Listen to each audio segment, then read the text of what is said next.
What's up everybody, BigSweetC here with another Bloodborne video. Today I am releasing our skill hybrid build.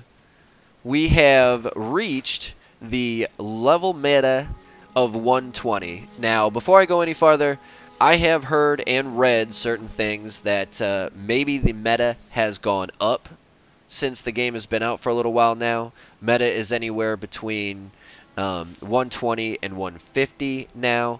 I stayed at about 120 because that was the original intent, and you know what? But again, anywhere between, I would say, like 110 and 160 is probably pretty good for maximum communication and activity with the multiplayer community. And so we have hit the 120 because that's the level I like. We have built a skill hybrid build, so we can use a multitude of the hunter's tools. So we'll jump right into it. We have 30 vitality. 30 is the diminishing returns level on vitality. What that means is every time you put 1 point into vitality, you are going to get X amount of HP back in return. As long as you go up to 30, you're going to get the most amount of HP per level investment until you reach level 30. Then after level 30, from 31 to 50, the amount of HP you get per level up is going to significantly reduce. Once you hit 50, the soft cap, that you are going to notice significant downplays. And so you'll get much less return on investment after 30, and then even less after 50. So 30 vitality, we have 40 endurance. That is the soft cap for endurance. Little note, 40 endurance gives us 160 stamina. I know it says 184, I'll get to that in a second. 40 endurance will give you 160 stamina. If you go all the way up to level 99 in endurance, you only get 170 stamina. So for 59 more levels, you only get 10 extra stamina points. I don't think there is any reason to go any higher than 40 endurance. Next, since we're a skill build, we'll start with that stat. The skill is at 50. That is the soft cap. You can go up to 99, but we're not going to get as much return on investment. So we're at 50 in the skill. That is going to strengthen our weapons we use and our efficiency and damage done through parries and visceral attacks. It will also give us lots and lots of opportunities to make attacks without reducing our stamina so much that we can't bail out if we get into trouble. Next is our strength and our arcane. Strength is up to 20, arcane is up to 20. We did not hit the diminishing returns cap in either. It is 25 for both. So every point we put into those two stats, we have gotten ample return on our investment. The reason we went with 20 arcane, that allows us to use 9 of the 12 different hunter tools, allowing for maximum flexibility when it comes to different ways to attack. Finally, we finished with 10 blood tinge. The blood tinge is nice without the skill investment. Skill determines the effectiveness of your parries. Blood tinge strengthens your parries. The difference being, if I have a higher investment in blood tinge, it's more likely that my bullets will stun you because of the strength of the bullet, not necessarily the effectiveness of my parry. Whereas skill does the opposite. Skill makes your parries more effective, so it's more essentially the effectiveness of your parry attack as opposed to the strength of your bullet. So since we have 50 skill, I didn't think it would really benefit to go any higher in blood tinge. That is why we kept it at 10. However, having said that, downfalls to this skill build right now that I have seen, I probably wouldn't have put as much into arcane and would have gone into strength, or I would have straight up done a skill blood tinge combination, gone up to 50 skill and probably 30 30 blood tinge, and would have done a skill blood tinge build that way. But I really like this build. It is a lot of fun. We'll get to the weapons in a second. As you can see, these are the Carol runes that I would use.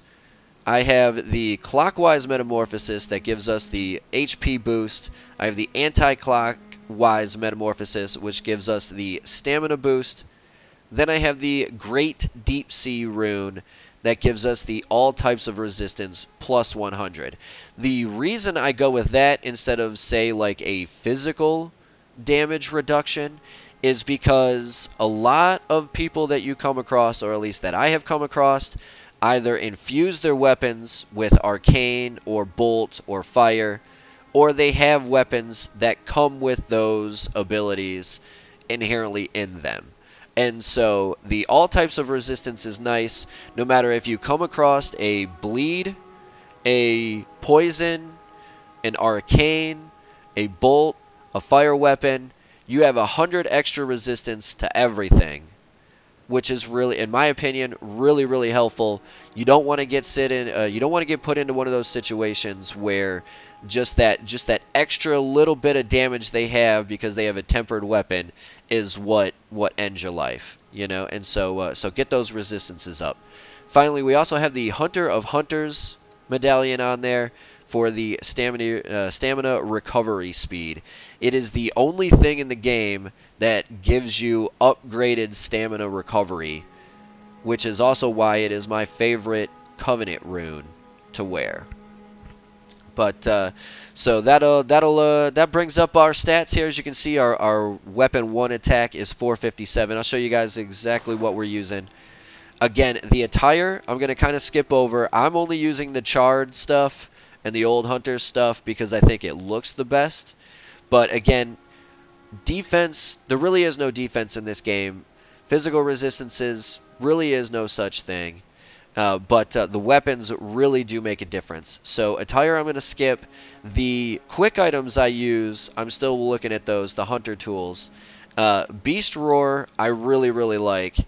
The Abraitas, kind of, you know, the hentai squid arms, they're okay. It's kind of nice if you've got somebody that's coming, like, running at you, because it'll knock them back. The Beast Roar, in hindsight, is really the only one that I actually care to use. We have a few others, such as the Choir Bell. Invigorates all cooperating parties, healing them.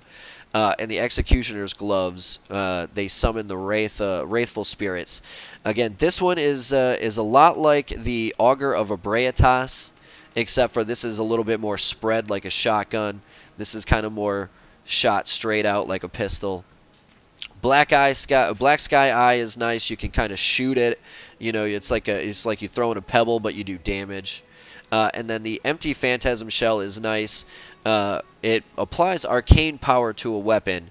Now, because we're using the Blade of Mercy, it already has arcane on it, so the Empty Phantasm Shell doesn't work with it.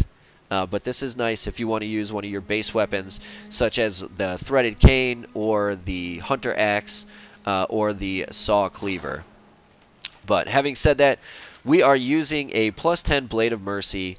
The reason I went with this is it's got the S scaling in skill. It is one of 2 weapons that gets an S scaling in skill. The Simon's Bow Blade is the other. But at +10, you get an S scaling in skill and the B scaling in arcane. So S is the best scaling you can get. Put into our most beneficial stat category, the skill at 50. And that is where we get most of that additional 251 physical attack that you see in our physical attack. The B arcane rating is nice because we do have a little bit of arcane stat build up at 20. That's where the bonus from that comes. But essentially what we're doing with the idea of the arcane is what I was talking about a little bit before. Most people don't go in with the resistances gear on unless they're attacking a special character, so you can actually get fairly significant damage extra done by having either blood, arcane, fire, or bolt infused with your weapon. Our backup weapon is the Threaded Cane +10. This is what we started with. Right now I have it set up to attack beasts. That is why a lot of the scaling is down. The addition to this is we also get an E-scaling in strength. So that is why I started with this one, because I knew those were the 3 departments we were going to invest most in, and that is where we get most of our bonus from. Like I was saying, I've also messed around with the Beast Hunter Scythe. The downfall to this one, to me, is the skill stat bonus goes down to a B as to opposing to an S. Now that, I believe, actually goes up to an A if we get to a +10. I ran out of blood rocks, though. But the other downfall is the Blade of Mercy is incredible when it comes to dexterity, in terms of how much stamina is used every time you go to an attack. I can get 1, 2, 3, 4, 5, 6, 7, 8, 9, 10, 11, 12 attacks with this before I run out of stamina. Even tricked out in the dual weapon, 1, 2, 3, 4, 5, 6, 7, 8, 9, 10, 11, 12, 13. 13 attacks before I ran out of stamina. This is a fantastic weapon to use against other hunters, because you can just be straight up relentless, and that's why I like it. As for our pistol, we just went with the basic hunter's pistol. Really, to me, the skill stat didn't really matter that much because it was making our parries more effective, so I just stuck with the hunter's pistol. The firearms we will get into in just a little bit. But either way, that's going to do it for this one. That is our skill hybrid build. I'll be back again with another build that I have prepared specifically for Chalice Dungeons. But this, I think, is going to be my PvP, guys. So having said that, enjoy some of the footage of me taking on some bad guys and some hunters. Hunters of Hunters edition. Either way, BigSweetC, that's me, wishing you a wonderful day, night, morning, afternoon, evening, whatever time of day it might be. Long as you're watching, I'm wishing you a wonderful watching time. Sweetness, signing off. Peace.